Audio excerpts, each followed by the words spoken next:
Now we'll talk about raising the mast. First, disconnect it from the bow pulpit and roll the mast base to the rear, and slide the hinge pin in place.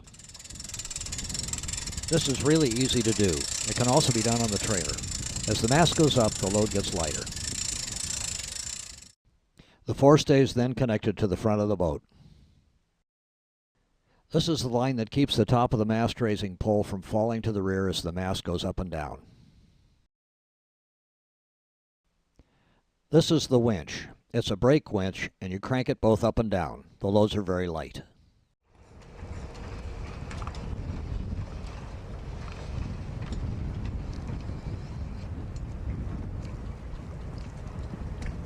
The mast lowers neatly into its carrier. You can leave the carrier on while sailing,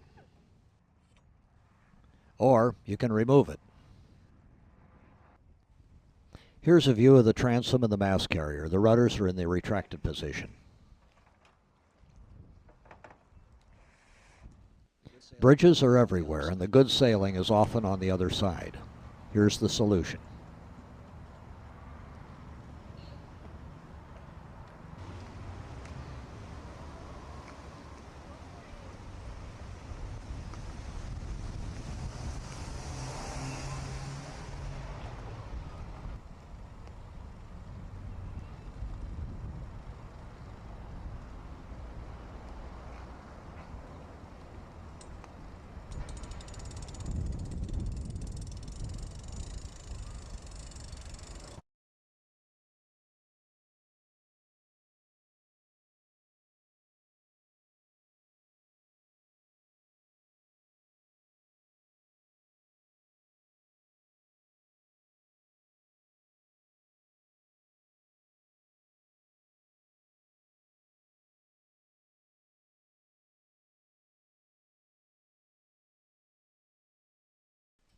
There are storage yards like this near many of the best launching ramps. They're a lot cheaper than in the water moorings.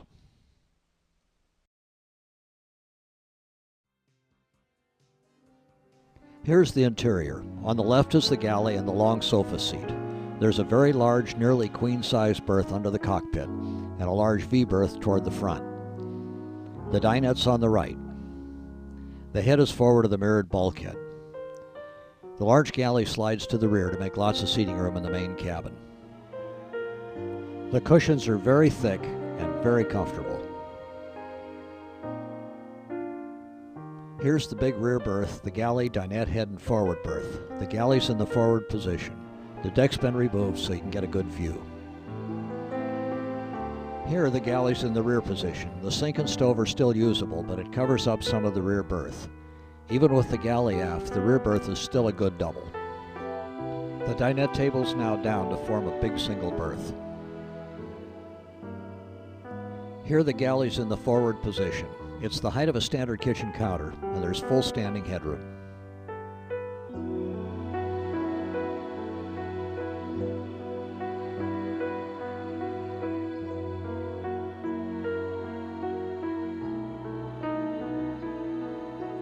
The galley's being moved from the front to the rear. It's easy and frees up a lot of space for a big group to sit around the table.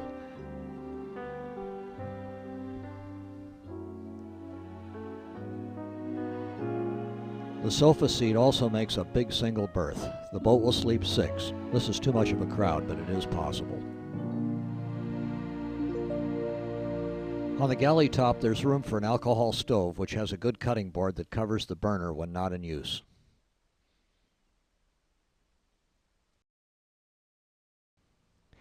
Here's another view of the interior.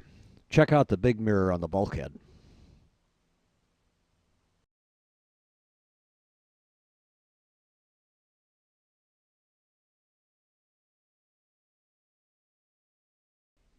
This is looking aft. With the galley forward, there's good access to the rear berth on the port side.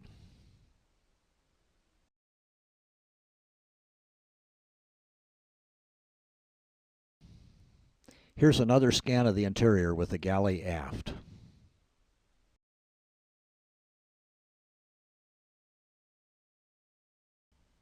Here's another view from the rear.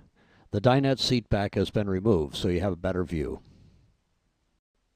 Under the rear dinette seat is a large ice chest. There's also a place on the rear berth area for a standard carry-on ice chest. This is the galley in the rear position. The sink and stove are still accessible. You can push it even further aft to get more room in the main cabin. Here's a good view of the dinette converted to a big single berth. It's 7.5 feet long. Here's another view of the galley.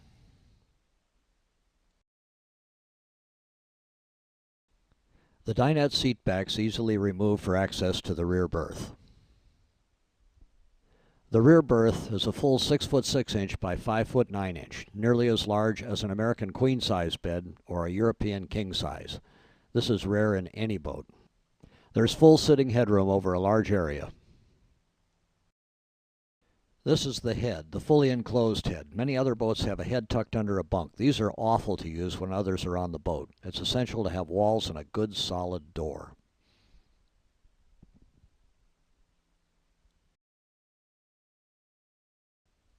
Here's the electrical panel. It's easy to reach from the cockpit.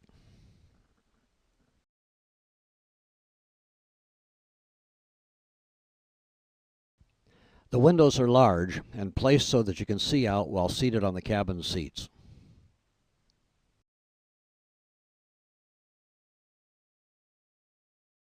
The forward view from the cabin can be quite rewarding. With most sailboats, you're stuck with small side windows and usually no forward window. There are a lot of convenient places to store stuff, big and small. Here we took out the cushions and hatch covers. There's a big storage compartment under each of the seats and berths. These are the V-berth hatches. This is the vent for the water tank.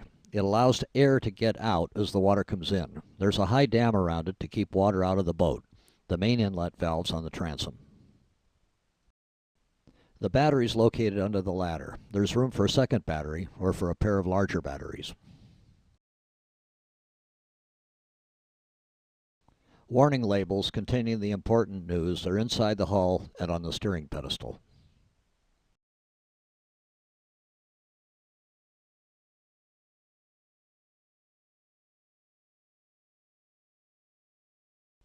Here's the boat at anchor on a quiet night. It'll be hard to find a more cozy, comfortable interior on a small sailboat or powerboat. While we're scanning, I'll add a side note. Insurance. Many homeowners' policies automatically cover boats under 26 feet with relatively low horsepower. This one generally qualifies, a big cost saving. The cockpit's big and self-bailing. The seats are over 6 feet long and very comfortable, big enough for sleeping outside or for sunbathing.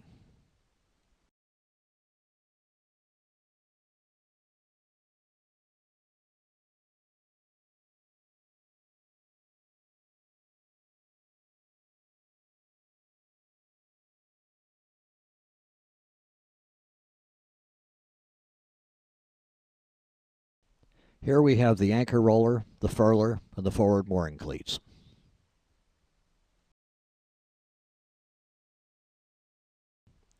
The anchor locker will hold a large anchor and lots of line and chain.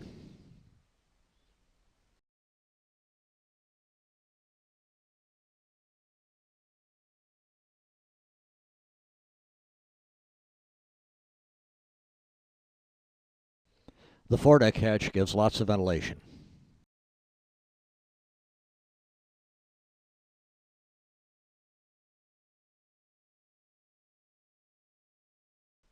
This is all first-class hardware.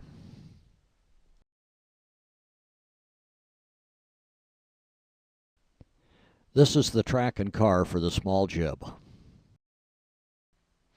And for the Genoa.